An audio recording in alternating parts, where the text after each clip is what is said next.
మంచి అన్ని క్వాలిఫికేషన్స్ కలిగిన టీచర్లు మన దగ్గర ఉన్నారు. ప్రైవేట్లో ఎవరుంటారు?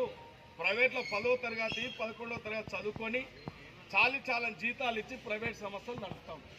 ఇలా మన టీచర్లు డిగ్రీలు పిహెచ్డీలు చేసి వచ్చిన వాళ్ళు వీళ్ళు 2 మాటలు చెప్తే చాలు, వాళ్ళు 10 మాటలకు సమానం.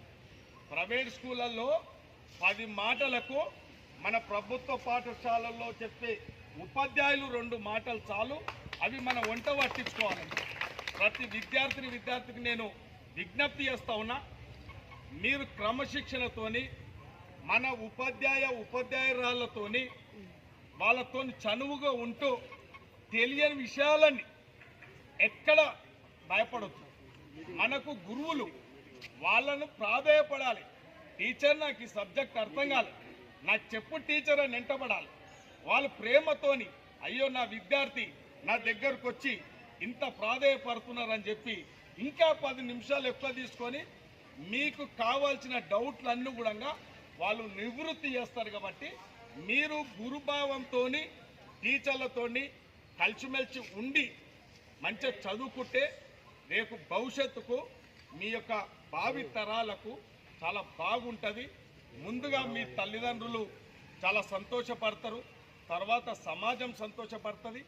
గురువులుగా మీరు ప్రయోజకులైనప్పుడు ఇప్పుడు నాకు చెప్పిన గురువులు ఇక్కడనే ఉన్నారు. చాలామంది నన్ను చూస్తూ ఆనందపడతారు, అరే నా శిష్యుడు ఎమ్మెల్యే అయిందని చెప్పి చాలా సంతోషపడతారు. అంటే మీరు కూడా ప్రయోజకులు కావాలి, అప్రయోజకులుగా కావద్దు. సమాజానికి బరువు కావద్దు, కుటుంబానికి తల్లిదండ్రులకు బరువు కావద్దు. తల్లిదండ్రులు ఏం ఆశిస్తారు? నాకు నా కుమారుడు నా బిడ్డ ప్రయోజకులు అయితే చాలా అనేది వాళ్ళు చాలా సంతోషపడతారు. మనము వాళ్ళ నమ్మకాన్ని ఒమ్ము చేయకుండా ఎప్పటికప్పుడు స్టడీ అవర్స్ ఉంటే స్టడీ అవర్ల, టీచింగ్ అవర్స్ ఉంటే టీచింగ్ అవర్స్లో మంచిగా దాని మీద ఇష్టపడి కష్టపడి చదువుకుంటే రేపు భవిష్యత్తు చాలా బాగుంటుంది. కాబట్టి మీ భవిష్యత్తు బాగుపడాలని చెప్తే ఈ ప్రభుత్వం ఈ రాష్ట్ర ముఖ్యమంత్రి పనిచేస్తుండు. కాబట్టి మీరు యొక్క ఈ అవకాశాన్ని సద్వినియోగం చేసుకోవాల్సిందిగా మీ అందరితో మనవి చేస్తూ ముగిస్తాం.